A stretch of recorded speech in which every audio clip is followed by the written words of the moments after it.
Hola, bienvenidos sean todos a la unidad número 4 de la unidad curricular Contabilidad 1. ¿Okay? Ya con esta unidad finalizamos esta unidad curricular. ¿Okay? En esta oportunidad vamos a hablar sobre los ajustes contables y cuál es su importancia y por qué se le llaman ajuste a los asientos contables. Normalmente este tipo de operaciones se realizan al final del ejercicio económico.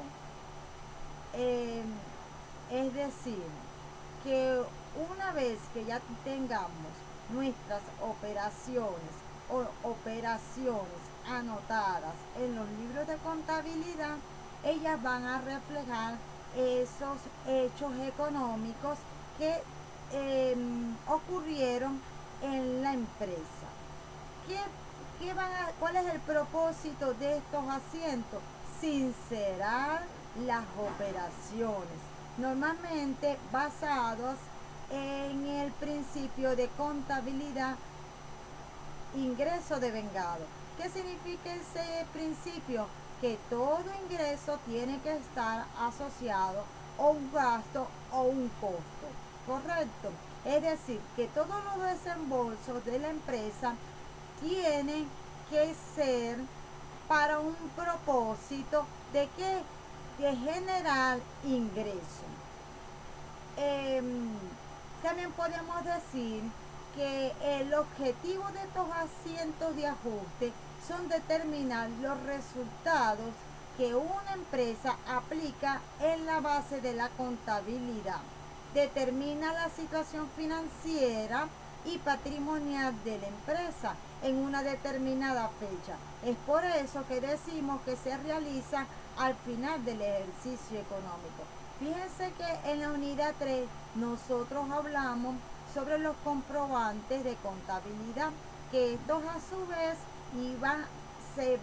van a alimentar o van a generar nuestros libros de contabilidad. ¿Ok? ¿Cuáles van a ser? Nuestro libro diario, nuestro libro mayor. Una vez que ya tengamos esta información, ¿qué vamos a elaborar en nuestros papeles de trabajo? Los balances de comprobación. ¿Sí? Hasta allí llegamos en la unidad 3, estos balances de comprobación. Ahora, en esta unidad vamos a hablar sobre estos asientos. Estos asientos ajustes que se están realizando. Una vez que ya tengamos el estado de situación de comprobante, vamos a colocar unas columnas que se van a llamar ajuste, asientos de ajustes, ¿ok? Y ellos van a tener una columna del debe, una columna del haber. Y luego va a tener otra columna que va a decir el saldo.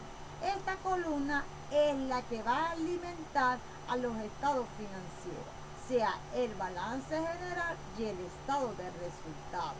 ¿Ok? Ok, bueno, seguimos avanzando. ¿Cuáles son estos asientos primordiales para realizar en la contabilidad? Uno de los asientos principales es el de sueldo. ¿Okay? Normalmente las empresas incurren en el pago de nómina de sueldos y salarios. ¿Y cómo se van a colocar? Hay periodos contables que terminan de un periodo, o sea, la semana que se le va a pagar al trabajador abarca 2 meses. Entonces, lo que se va a sincerar es el monto que va en un periodo y en el siguiente periodo. Entonces, los asientos que se van a utilizar allí o la cuenta principal es la de gastos y salarios. ¿Okay? Gasto por sueldo. ¿Sí? Otra situación que puede darse es en los intereses pagados en préstamos. Normalmente las empresas realizan operaciones financieras como préstamos bancarios. La empresa obtiene este préstamo, que es un pasivo, pero ella también va a incurrir en un gasto financiero. ¿Cuáles son este gasto financiero principal? Los intereses acumulados por pagar. Entonces, normalmente cuando se hacen este tipo de operaciones entre el banco y la empresa, firman un contrato y van a colocar, estipulan el monto de la deuda, el tiempo que va a pagar, cuál es el porcentaje de los intereses, a qué fecha empiezan a pagarse estos intereses, y es cuando nacen estos asientos de gasto financiero contra intereses acumulados por pagar. ¿Okay? Otros asientos que se pueden realizar son los pagados por anticipados. Recordemos que todo gasto pagado por anticipado genera un activo. ¿Por qué? Porque es un derecho, es una... Sí, es un derecho que está realizando. O sea, lo que se paga por adelantado, ¿ok? Aunque yo no he percibido ese gasto o ese servicio que yo estoy pagando con anticipo o como un prepago, ¿ok? Yo tengo el derecho de recibir en cualquier momento esa contraprestación, ¿ok? Entonces es cuando se puede realizar este tipo de asientos, ¿ok? El otro asiento son ingresos no devengados, que también se pueden utilizar como anticipos, lo que nosotros recibimos. ¿Por qué van en la cuenta de pasivo? Porque generan una obligación. Entonces, de esta manera, una vez que ya nosotros inseremos, lo podemos clasificar en la cuenta de ingresos por devengar. Entonces, estos son prácticamente los asientos más comunes que se realizan en los ajustes de asientos contables. Otra cuenta que pudiéramos decir que es común es lo de inventario final de existencia. ¿Por qué? Porque muchas veces se incurren en gastos de artículos que no van a ser para la venta, sino que los vamos a tener para el autoconsumo o para el consumo de la empresa. Entonces, allí podemos utilizar esta cuenta de inventario de existencia, inventario final de existencia. ¿Okay? Entonces, vamos a otro asiento muy común, es la de la depreciación. Normalmente se hace el asiento, se utiliza el de línea recta, porque es el método más práctico, más sencillo, con el que se implementan operaciones contables aritméticamente. ¿Y cómo se realiza? Bueno, una vez que ya tengamos el valor del activo, se determina cuántos años de vida útil va a tener ese activo. Por ejemplo, que compremos un activo y digamos que su vida útil es de 5 años. Ahora, ¿cómo determinamos esa depreciación anual? Dividimos el valor del activo entre los 5 años. Esto me va a dar un valor anual. Ahora lo voy a llevar a mensual. ¿Y cómo determino ese valor mensual? Lo que determinó la depreciación anual lo voy a dividir entre 60 meses. ¿Por qué 60 meses? Porque si multiplico 5 por 12 me da 60. ¿Ok? Entonces allí vamos a tener el cálculo mensual, ¿sí? Al dividir el valor del activo entre los 60 meses, me va a dar un valor mensual. ¿Ok? Normalmente este tipo de asientos se realiza contra la depreciación acumulada, que ya sabemos que es una cuenta de activo complementaria. ¿Ok? Entonces, bueno, sigamos avanzando en lo que tenemos en nuestra guía de la unidad 4. A ver. Ajá. Aquí tenemos un asiento, un ejemplo de la depreciación acumulada. Vamos a ver acá, vamos a ampliarlo para que pueda observarlo. ¿Okay? Fíjense que tenemos depreciación contable, propiedad, planta y equipo. ¿Contra qué? Contra la depreciación acumulada de la misma cuenta, propiedad, planta y equipo. Y la vamos a, normalmente, si no se hizo en el periodo o en el mes que se incurrió, entonces aprovechamos el cierre fiscal para realizar estos ajustes. ¿Para qué? Para sincerar nuestras cuentas contables y poder informar en nuestros estados financieros. A ver. Okay, vamos a ver otra. Ajá, y ya podemos ver también en la hoja de la definición del balance y el estado de resultados. Entonces, el balance general es un estado financiero principal que refleja la imagen, situación financiera y patrimonial de una empresa a una fecha específica. Recordemos que el balance general, las cuentas van a estar abiertas, ejercicio por ejercicio, ¿ok?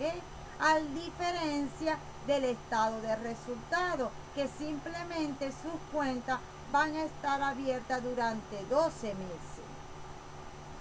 ¿Ok? Entonces vamos a ver aquí. También con este estado financiero, mire la solvencia de un ente. ¿Por qué?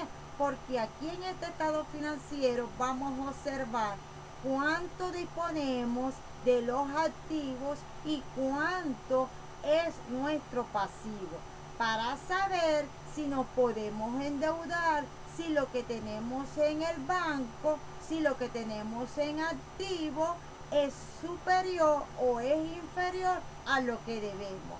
A eso se refiere esa solvencia. ¿Okay? Y su carácter es informar permanentemente. Esto significa que nuestras cuentas deben pasar a la siguiente gestión fiscal, plasmándose en el balance general o de apertura. Una vez, supongamos que ya el ejercicio económico se terminó y en este ejemplo nuestro ejercicio económico coincide con el año calendario. Quiere decir que el último día de este ejercicio económico va a ser el 31 de diciembre de X año. ¿Qué significa eso? Que una vez que ya nosotros digamos que estos son nuestros saldos, ellos van a servir de saldo inicial para el siguiente ejercicio económico.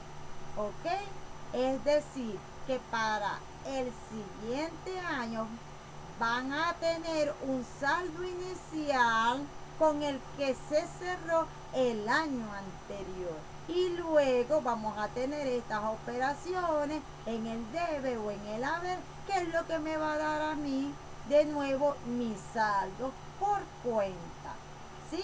Es decir, que mi balance general, en mi balance general, va a ser mi saldo inicial para el siguiente ejercicio, tal y cual como ocurre cuando estamos realizando un mayor analítico, el libro de mayor analítico, ¿ok?